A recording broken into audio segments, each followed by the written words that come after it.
ধারণা করে কথা বলা নিষেধ ইসলামে। ওয়া ইন্না যান্না লা ইউগনি মিনাল হাক্কি শাইআ, আল্লাহ বলেন ধারণা কখনো সত্যের বিকল্প হতে পারে না। আপনাকে সত্যটা জেনে বলতে হবে। আমরা এরকম সমাজে অনেক করি, অনেক।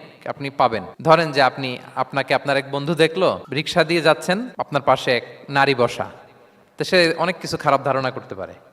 এরকম হয় না সমাজে? তো এমন হতে পারে যে আপনি আপনার ছোট বোনকে নিয়ে বেরিয়েছেন, হতে পারে না? কিন্তু আপনি তো একটা ধারণা করে ফেললেন অন্য কিছু। বা আপনার ভাগ্নিকে নিয়ে বের হয়েছেন, আপনার আপন খালাকে নিয়ে বেরিয়েছেন কোনো কাজে, ডাক্তারের কাছে বা কিছু একটা হতে পারে। কিন্তু তাকে দেখেই আমি এদিক সেদিক বলতে আরম্ভ করলাম যে ওকে তো দেখছি এরকম এরকম এরকম। আছে না নাই? আমাদের সমাজে আমি দেখেছি যে কারো যদি ঠোঁট কালো হয় তো মানুষ ধারণা করে নেয় লোকটা মনে হয় সিগারেট খায়। কিন্তু সিগারেট সেবন করা ছাড়াও কারো ঠোঁট কালো হতে পারে কি পারে না বলেন? এই যে এগুলো সমাজে প্রচলিত। বিয়ে করার পর পর ইমিডিয়েট যদি কেউ একটা গাড়ি কিনে বা হুন্ডা কিনে, এটা কি বলে বলেন তো? এই বোধহয় শ্বশুর বাড়ি থেকে যৌতুক নিয়ে আসছে।